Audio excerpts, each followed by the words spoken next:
Good afternoon, ladies and gentlemen. Thank you for joining us today. This is going to be a series of talks we have based on our own wellness. Today, we are starting off with a talk with Nandita Sharma, social entrepreneur, spiritual wisdom coach, and founder and CEO of Zyvic, a company that's innovating and revolutionizing wellness and meditation. Welcome, Nandita. Thank you, Sheetal. Thanks for having me. It's a pleasure. Thank you. I've been privy to some of the sessions with her, and I have to tell you, they're really, really effective. Today, we're going to talk about an all important subject, breathing, rather the lost art of breathing right. So, Nandita, why do you think most of us have to unlearn and learn how to breathe again? It's an involuntary movement of the lungs, it's a reflex. So, what is our contribution, and how are we supposed to change and learn this method of breathing right now? I completely agree with you, Sheetal, that breathing is, of course, involuntary function, and we have been breathing from the time we have been growing. Definitely, it was not important for our ancestors, so they never put their brain into it. But as we started growing, and ancient civilizations started developing, may it be the Indian civilizations where the Vedic concepts are coming, Egyptian or Shamanic, the whole attention and focus has started going to breathing because they understood the importance of breathing. As you very rightly said, it's an involuntary function, but this is the only function in our body which can be voluntary and involuntary both. So breathing is the only remote control to change the functions which happens inside the body, and our breathing plays a very, very important role in rest of our life, the way we digest our food, the way we get the diseases. So it's very important, more so ever now, when we are living in this modern world with an ancient being, to understand the forgotten art of breathing. Very interesting. So you're saying we can actually, like I know you've been telling me my breathing is very shallow, it's short breaths. So you're saying we need to relearn how to breathe so that we are taking longer, deeper breaths for the wellness of our own body and mind. Is that what you're saying? Absolutely. To simplify it, I would like to go a bit in the how we evolved. When we evolved, when the human race started developing, so we have two systems. Life was simple. Either there is a predator who's going to hunt you and kill you, and you wanted to survive, or there was a hunt of food. So that's the kind of stress we were facing. So keeping that ancient thing, our brain started developing, and we have developed two kind of system in our body: sympathetic nervous system and parasympathetic. Sympathetic, when your body has to focus, that's a very good thing, which when you are in stress, when your whole attention and your blood flow goes to your heart and your limbs. And the another one, parasympathetic, when the blood flow and oxygen goes to the all other inner organs. But because time has changed, and now the threat is not about the animal hunting us or trying to kill us, which is a very short span of time. Now threat is finishing everyday tasks, fulfilling all those kind of projects which we have to give in report, managing the family, tantrums of our spouses, and love dash dash dash. So managing all those things, where the stress has become a long process, and we start going to the sympathetic nervous system, which start weakening our internal organs. So that's the key. That's the reason we have to do that. So this is where we are in the fight or flight mode, right? Yes. So that is why we are always under stress. So which is why our breathing pattern is always in that shorter and shallow form. Okay, so I'm thinking now, when we are born with the right breathing, correct? A child, an infant doesn't know right, wrong, stress, yes. No stress. So I think now even the children are probably reaching this stage of shallow breathing much earlier, given the amount of stress and competition there is today. So I think children are also now breathing wrongly much faster than maybe when we did in our times. Is that fair? It is very much fair, because you just see even how the lifestyle changed when you and me were kids. So we used to go play outside. So there was lots of physical activities. We used to cry loudly. We used to have all those tantrum. We used to have scoldings, and those things used to make us work out. The blood flow was increasing. We were exercising. But now what is happening with the kids nowadays? They're exposed to mental stress in that small, tiny tab or mobile, where the body is not moving and they're only experiencing the stress. So that's the reason they get immune to all these problems. And that's the reason problems like diabetes, which is a lifestyle disorder, eyesight going low, because those diseases, everything is related to inflammation, and which is the biggest side effect of a shallow breathing. So I was just coming to that actually as my next question. A lot of people believe that your gut is the center of all your diseases, but there's another school of thought that thinks all your diseases start from your mouth. Now, these are two very different body parts with very different functions. So, which is the right school of thought? Because, like a Lou Cutino, who we all follow, a lot of big doctors, everybody says it's all in your gut. If your gut is okay, everything is okay. But there's also a whole new stream of thought which says if your mouth and breathing is okay, everything is okay. So, what is the actual fact, or is it a fine balance between the two? this is, as you said, life, everything is balanced. What controls gut? How we are, gut and brain is a parallel communication system.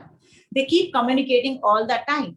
And though we think our thoughts control us, because we all know our gut is very, very easily get affected by our emotions, stress. But what is able to control is, as I said, the breathing is the only way. Because, usually 80 to 90% messages goes to our brain from our body. And here is the big or small catch point. When we say everything starts from the mouth, I go with it because, of course, the food is also going from mouth. But when we are breathing, not from the nose, because if you go to very easily now, you can go to Google and see the section of the face. So nose is meant to breathe. The breath which goes inside goes in a very controlled way. And we have this natural filtration. There's a mask, in form of air, and the breath is humidified. And then when it goes inside, there is certain chemical reactions that happens. Like when you're breathing from your nose, you're producing nitric oxide. Nitric oxide is one of the antioxidant which function. It's been produced in multiple parts.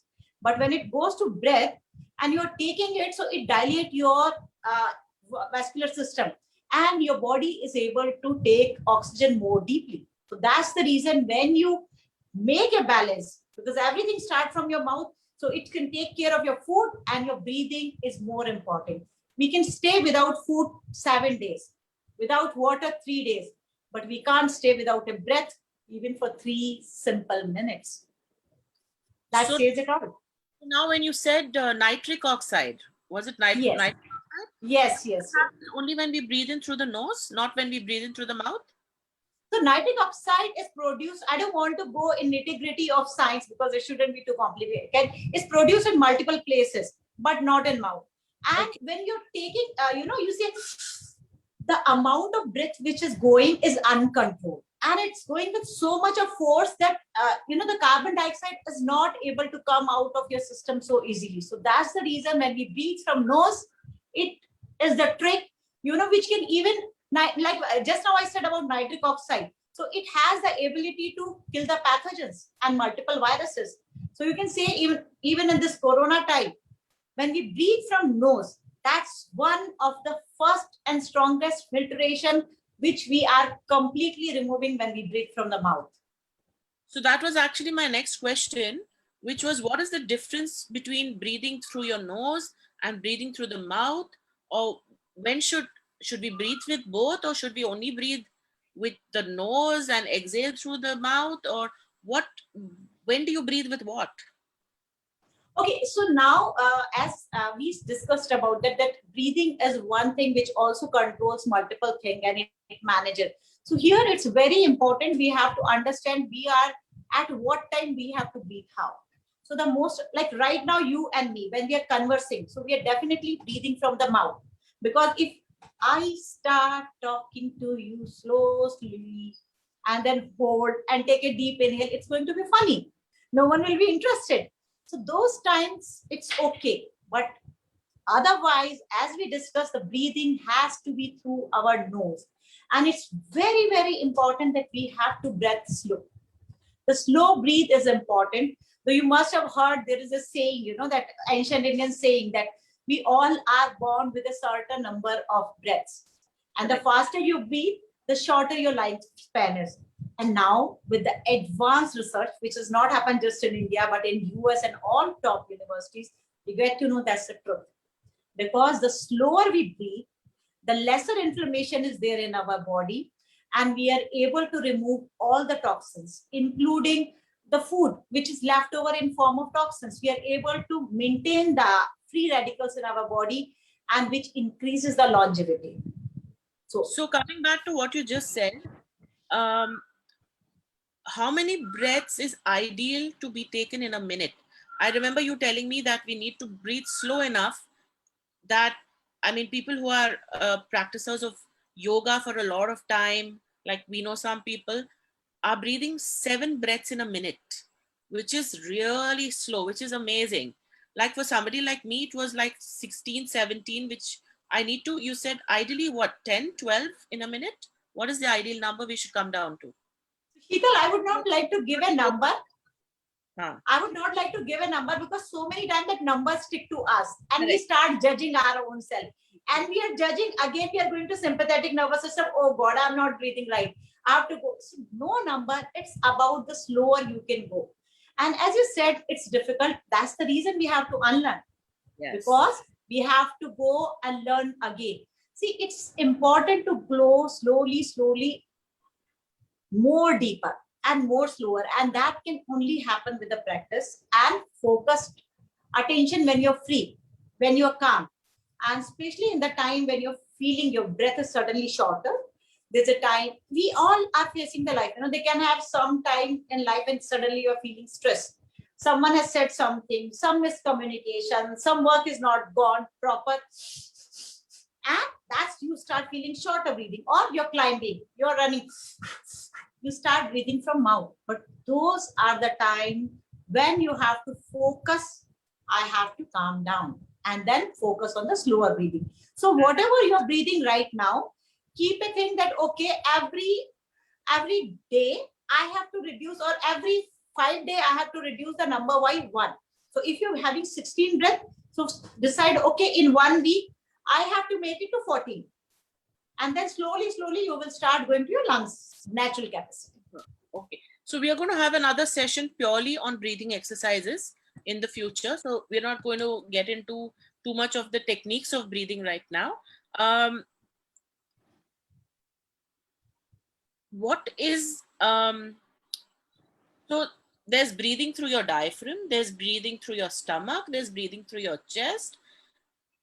It's already stressing me out. I think I'm already in the stress mode now. So what are we actually, when we're shallow breathing now, when we're talking, where are we breathing from?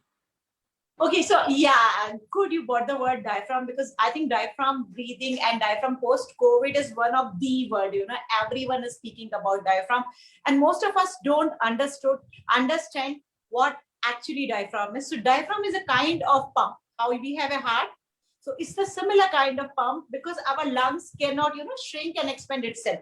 So diaphragm is like in a simple language, you can say like an umbrella or parachute, which sits just below your chest and which moves like a pump.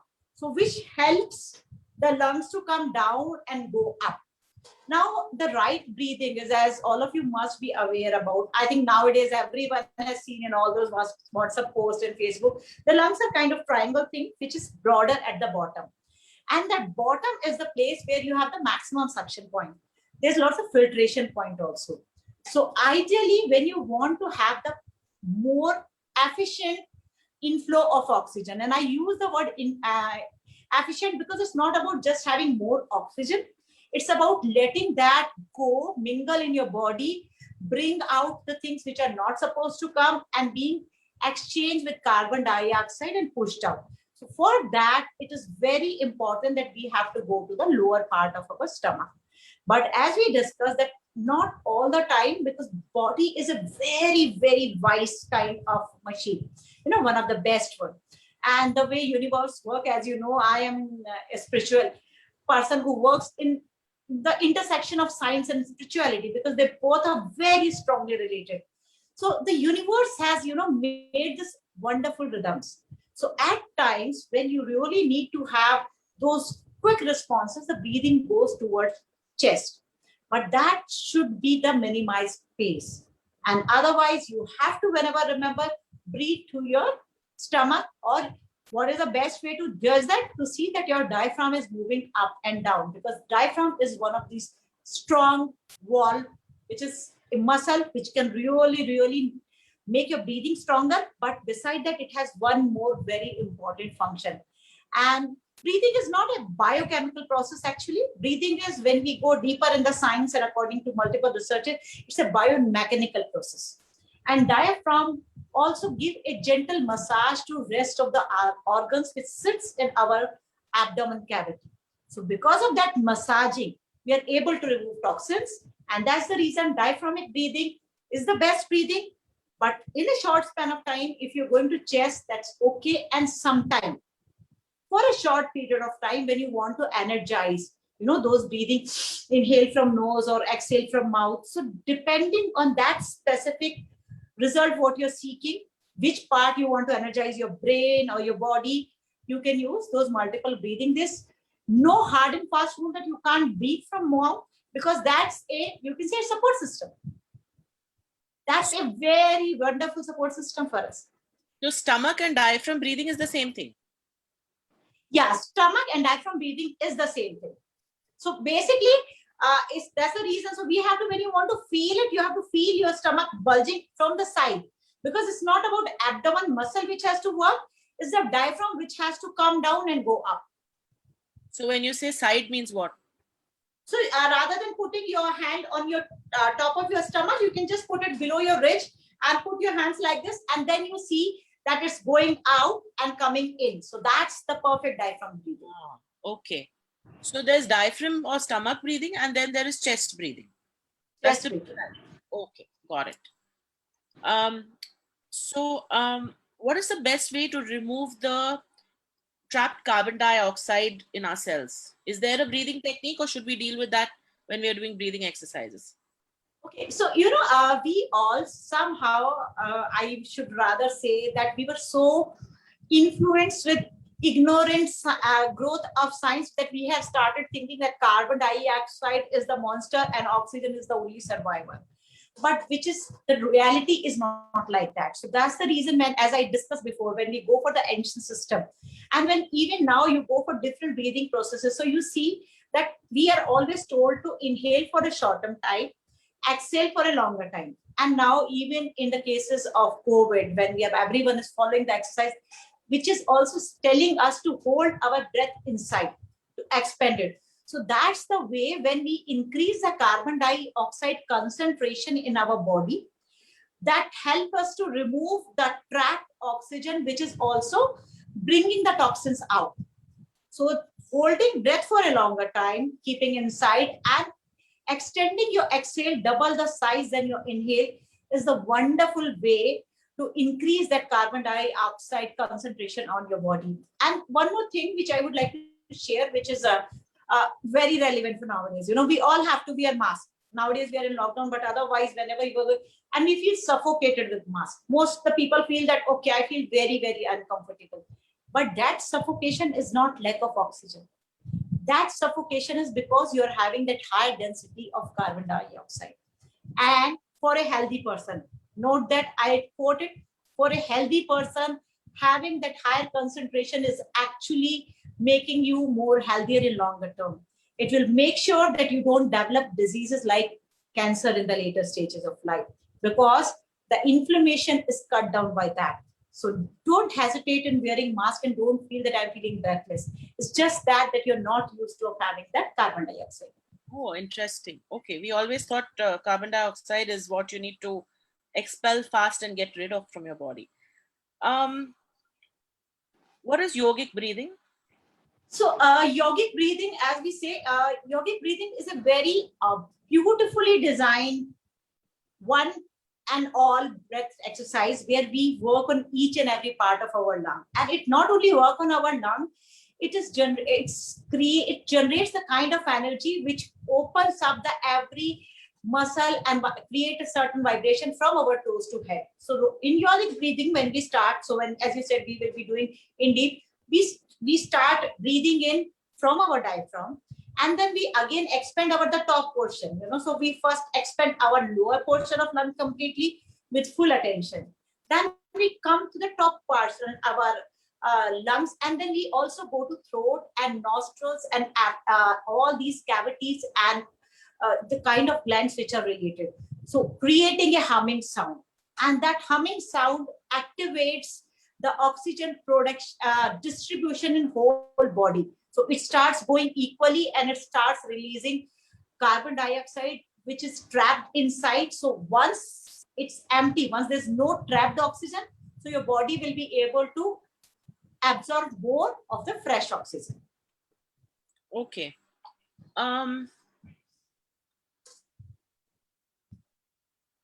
People who have wheezing, asthma, all of these things, when they breathe deep, there's a lot of congestion. It's very difficult for them to take deep breaths.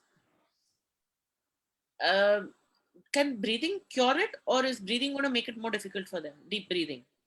So this is an extremely interesting question, Sheetal, because most of us, think that okay, asthma is something which cannot be cured, and but we do have, because this has been sometimes a genetic factor is there, but we can relieve our asthma by majority of percentage.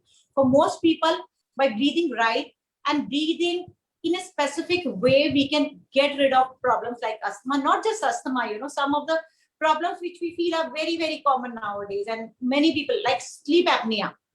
So many people suffer with the sleep apnea. But sleep apnea and even the snoring, these all things comes because of the wrong way of breathing, and majorly because we are not breathing from our nose and we are not breathing in the right way.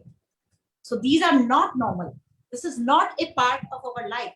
Our ancestors never faced that, but because we are not able to follow the lifestyle we should be following, this we are most of the time in that stress rather than being in relax and digest, which is the parasympathetic nervous system responses, where your whole body is in calm, ease, and peace.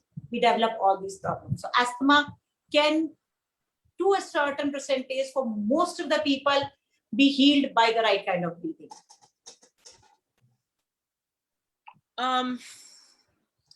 All the viewers on Facebook, if there are any questions, please put them into your chat and we'll address them here.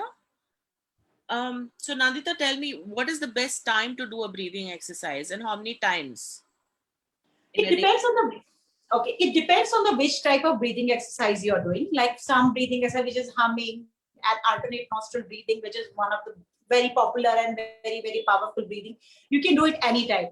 But things where you're using lots of your diaphragm muscle, as we had conversed before, as I told, the diaphragm also works with the rest of the organs and abdomen cavity, because of the vigorous movement of diaphragm is going to change the rhythm of your digestion.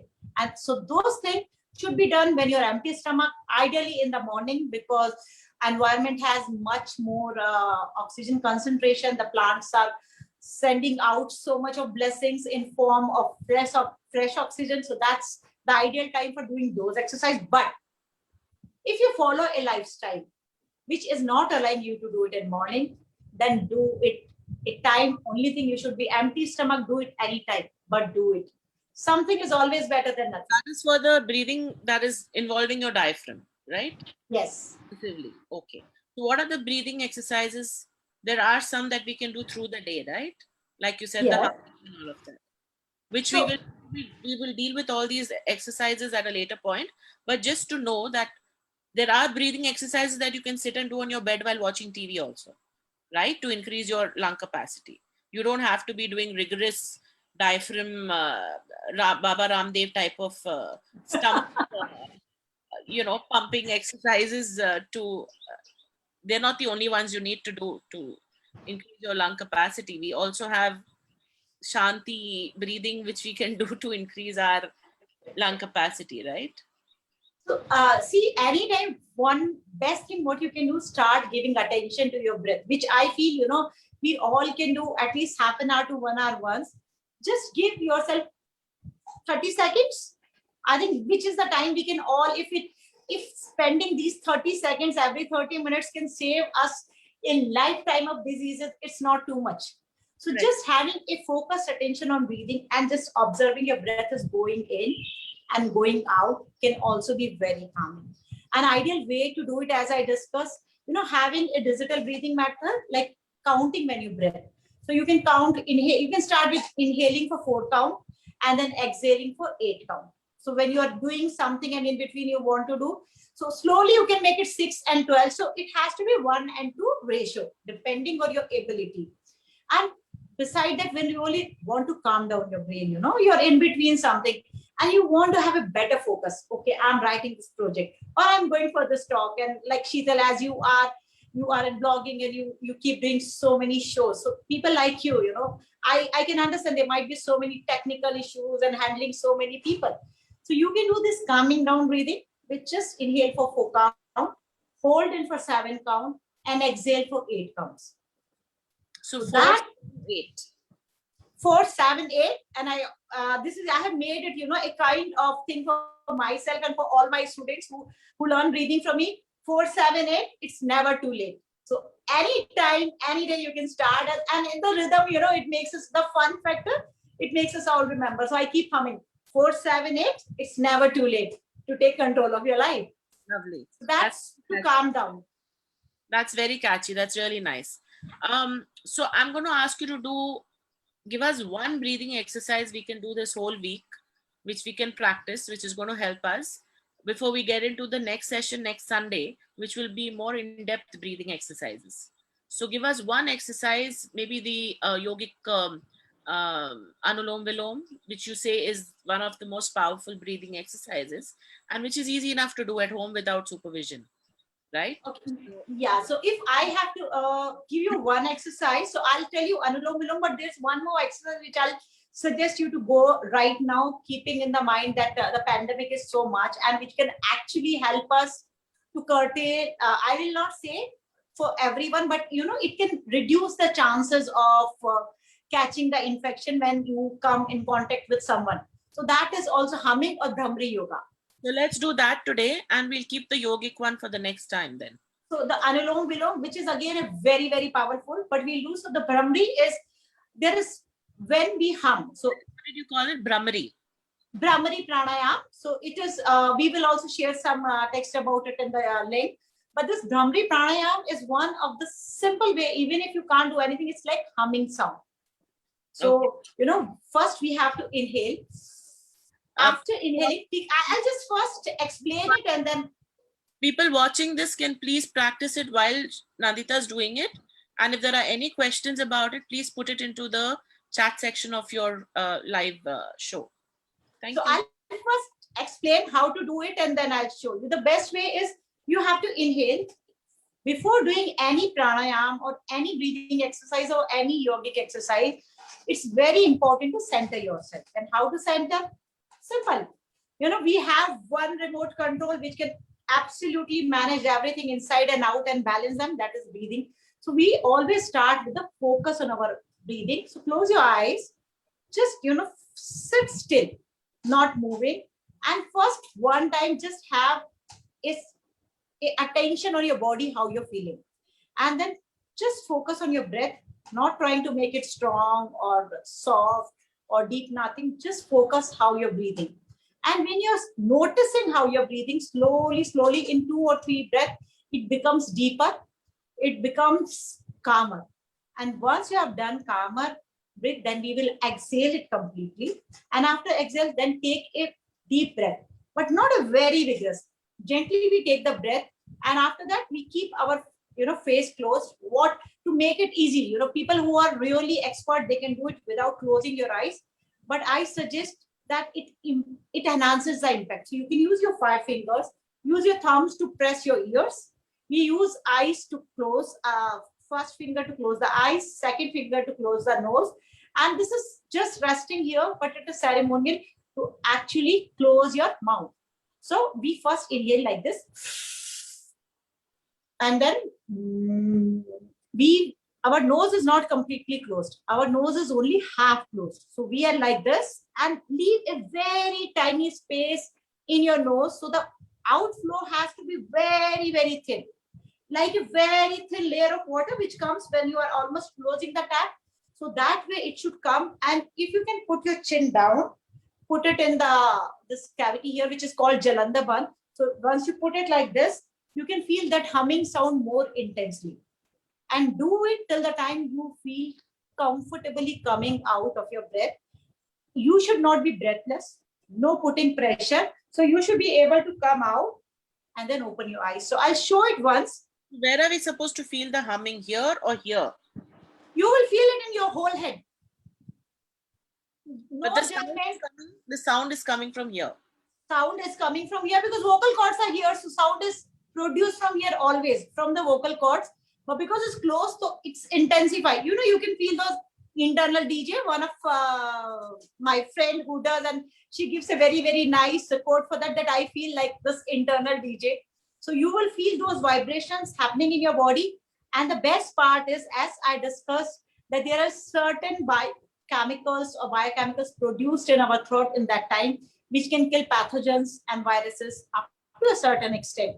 So even when you are going out, and anyway, luckily we all have masks on, and you feel someone has crossed and the person was in very close proximity, just hum for some time.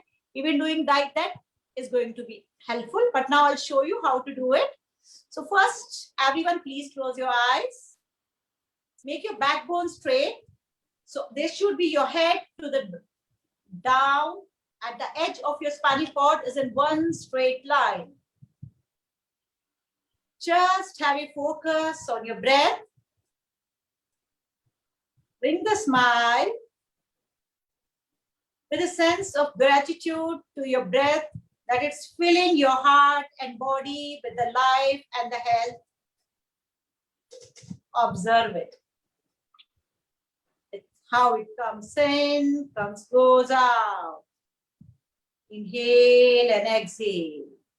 Inhale and exhale. And just by observing, you can feel your breathing much more calmer. And now, just bring your head up. We will use our hands. Close your ears, eyes, nose half closed, and your lips. We will inhale, making an O shape from your mouth.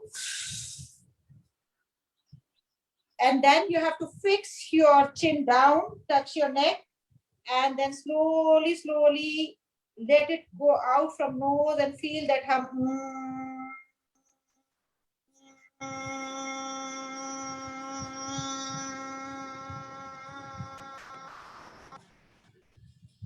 Go how long you can go. So I've done a bit shorter one, but you can use your complete relaxing way of doing. So let it come out. And when the calmer you are, the longer this hum will go.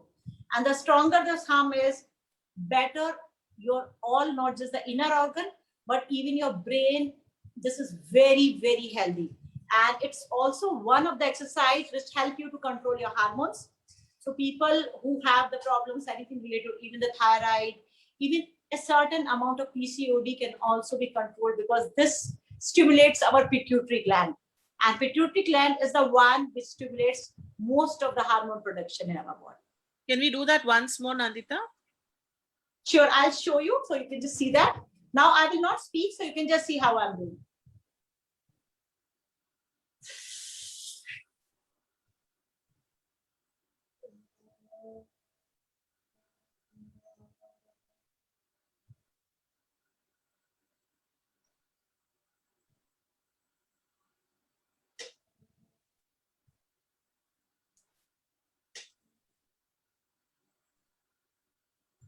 You have to send whole breath out with the nose, with the humming sound. And listen, you will, once you open, you can feel, okay, I can hear much more clearer.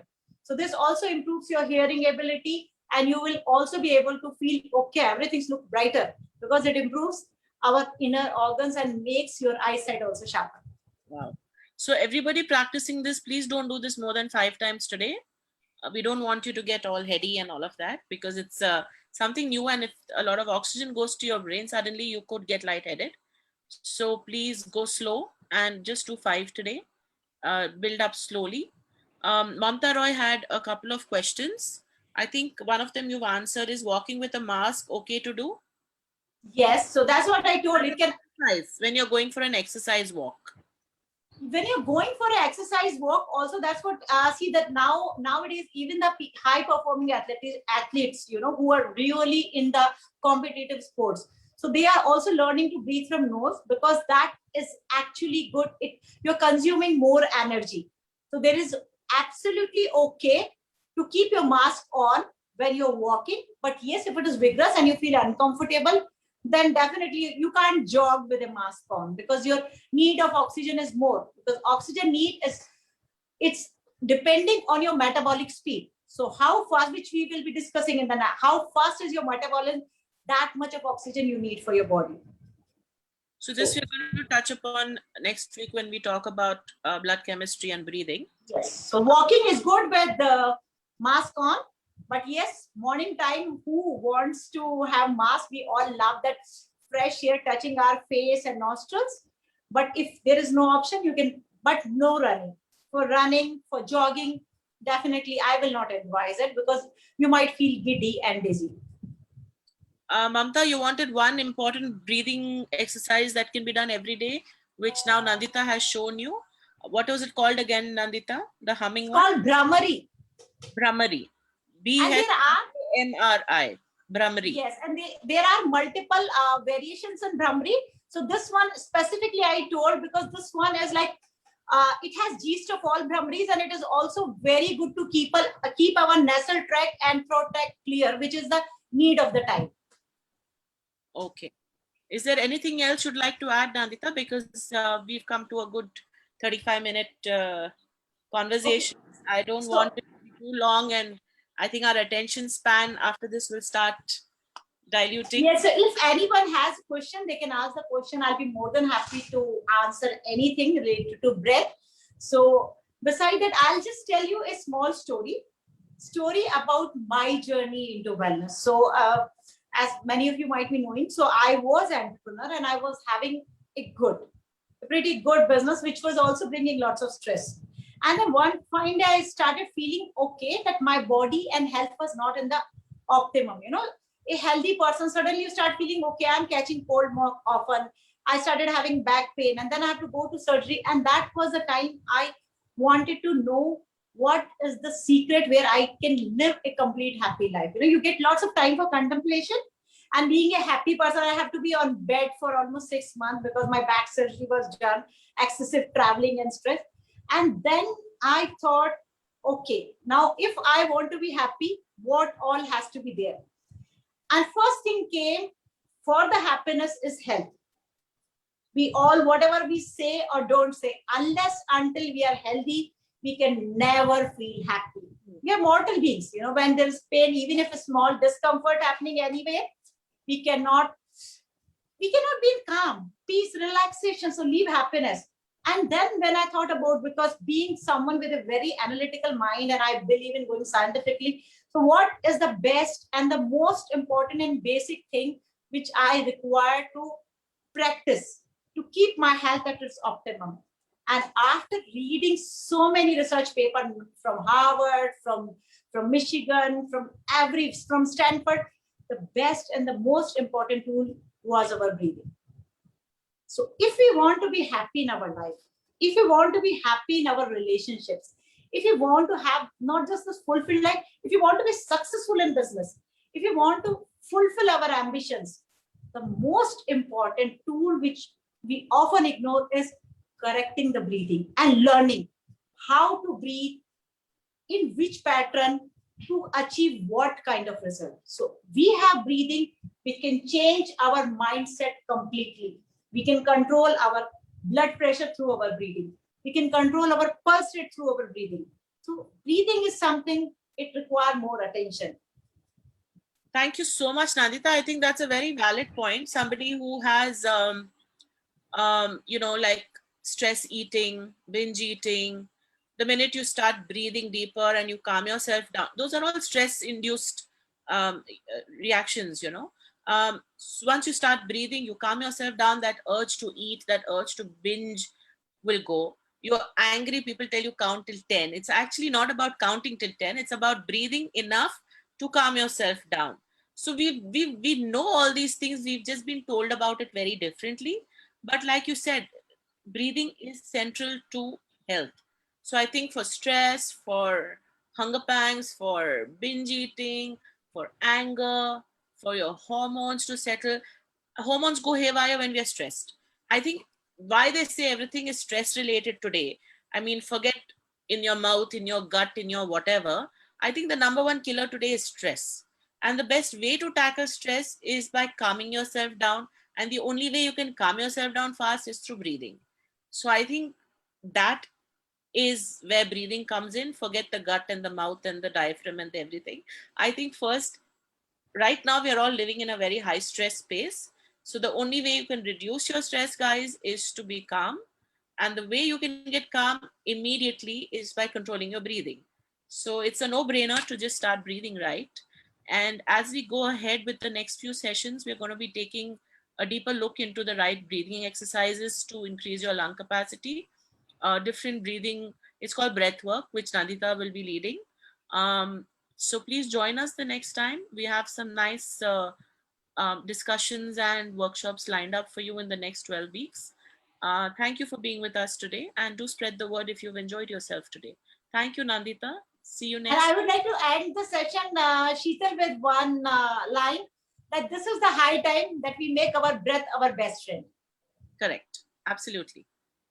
Because, like a best friend, your breath can control you, it can support you, it can motivate you, it can do everything what a best friend can do. Correct. Okay. That's it. We are switching best friends as of today. Yes. Thank you.